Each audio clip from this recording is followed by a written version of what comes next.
Hi, this is Matze from the Supersonic Studio, and today I will give you a quick view inside the making of a medieval piece of music called Hübschlerin, but first listen to it.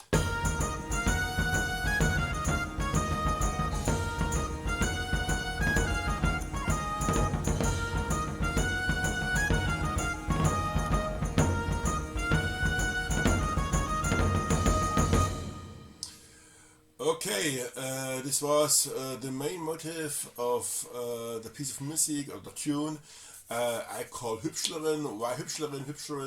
Hübschlerin is the German medieval word for harlot or for bitch or for whore, for medieval bitch or whore, and for these girls and women.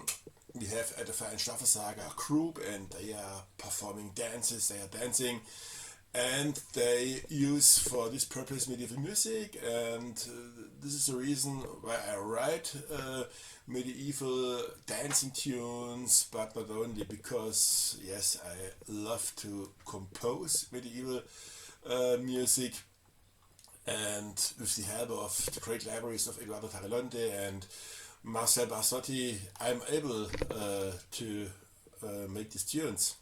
So I will show you here some tracks and some pieces of my tune that you get familiar how I composed it all. At first of all, I have here the motive.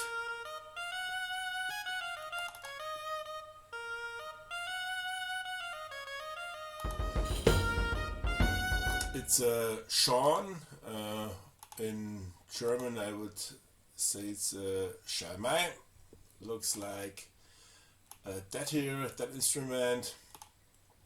And honestly, I used pre-recorded lick from Marcel Bassotti's great library.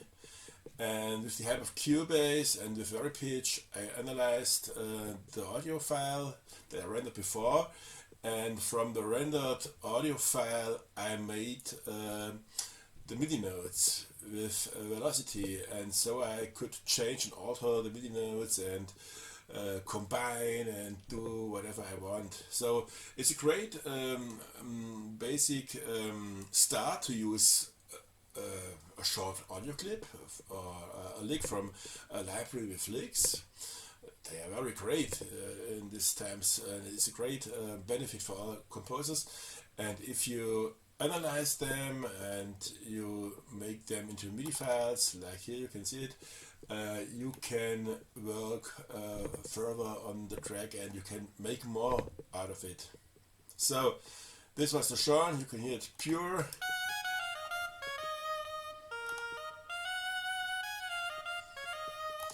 And parallel I got another instrument. It's where is it? Here from the Contact library. It's a Zona, also a wind instrument, and it plays the same notes. You see it. It's, I think, an instrument from the Middle East, but it fits perfect into the arrangement. And today I added some licks at the end of the main theme with a flute. You can see the flute here, it sounds like that. Listen. So okay, it was not perfectly in time, but I think for medieval music pitch and time are not the main thing. They have not to be so accurate. I think it counts the melody and the danceability of a song. So you can hear it now again.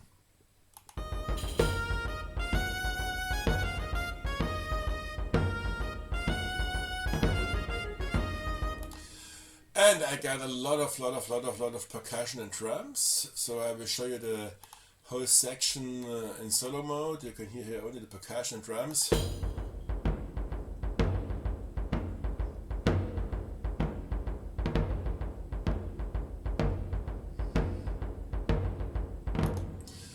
Okay, what I've used here is a Mongolian frame drum from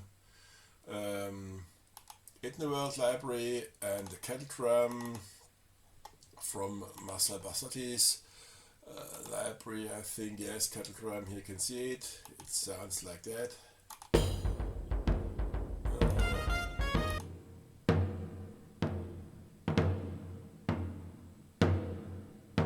Okay. And as composer, you have always to think in a big line, and you get to preview the result you want to have. And the instruments, if I play them solo, they often don't sound great, and they sound simple or not as big as you want, but you have to think in context, and you have to use key switches to alter the sound, and you have to use velocity, and you have not to play with much accuracy. You can see here I haven't all quantized. Here is it a little bit before the grid, here is a little bit after the grid. It must be humanized, and it must sound a little bit false. Yes, of course. Here can you see the percussion added with some tambourine.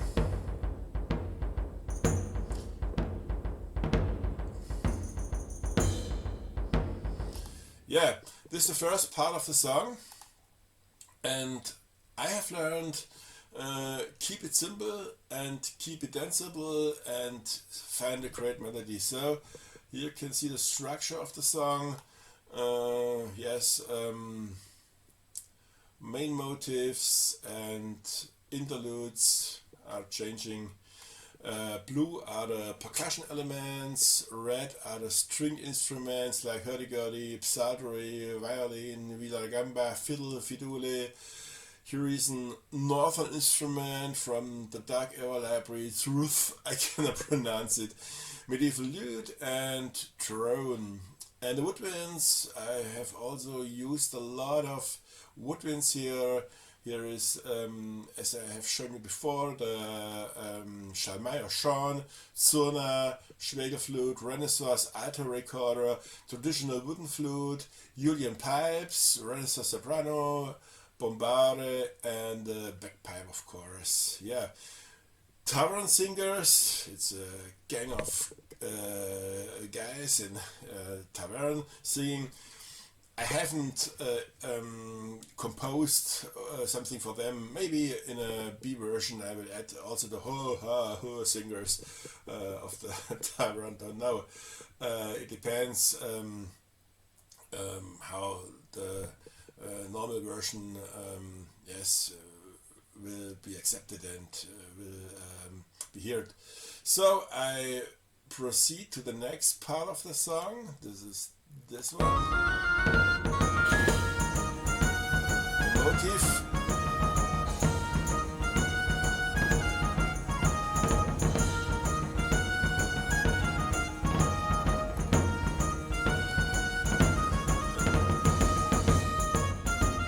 Here's an interlude, part B or part C.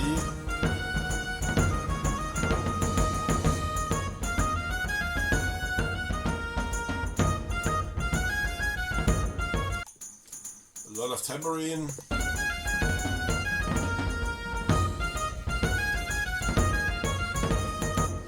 And again, I can listen to the stringed instruments pure. There are no string instruments.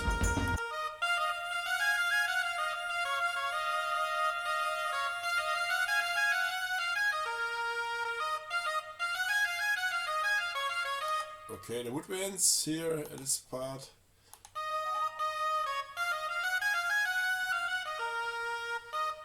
There was a MIDI hanger before.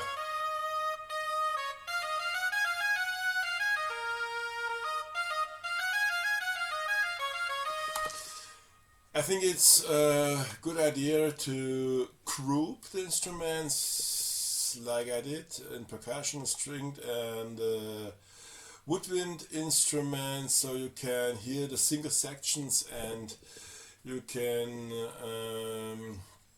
listen if something is not right or if something sounds wrong. If you always got percussion all together with the arrangement, you cannot hear every single note that is not right on the place or in the score. But if you do solo the sections, you have the great chance to hear what is going wrong. So I will show you now the next part, only the stringed instruments, pure. Psaltery or hurdy-gurdy,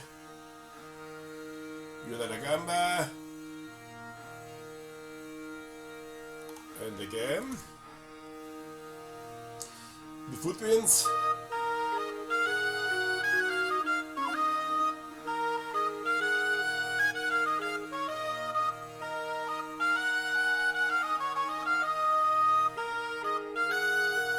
And all together.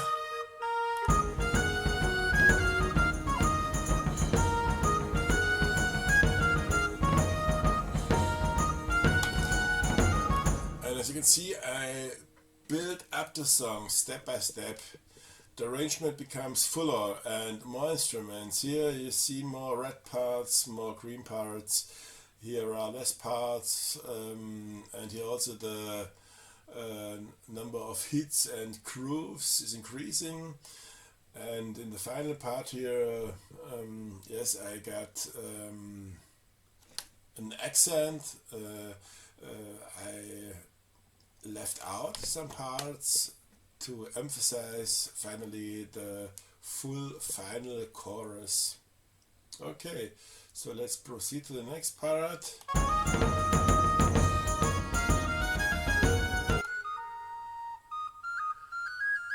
At the recorder.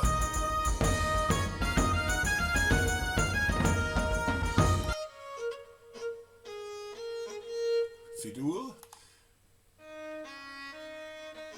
Sounds very ancient and yes, out of pitch and very rough, but together with the arrangement,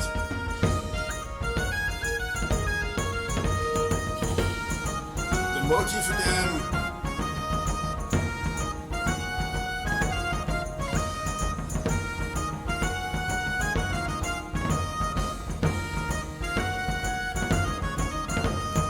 Now comes the part where I left out a lot of parts to keep the pitch for the refrain high.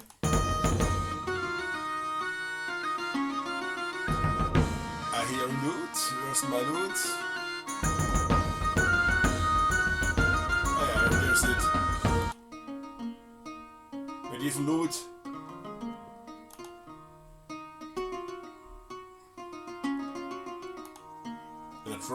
Drone sound is a sound on the same key, typical for medieval or Celtic music.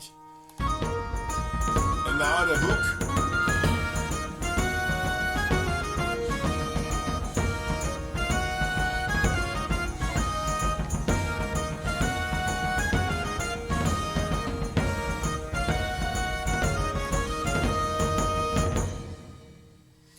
Yeah, this is the song Hübschlerin. What I have to mention is that I have here a tempo track.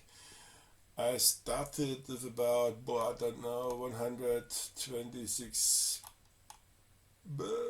beats per minute, 128 beats per minute. I am accelerating in the final chorus and then I am slowing down for the last hit of the song. It makes, gives the song more life and more spirit, and it sounds more natural if finally it races and goes on and fast and goes on.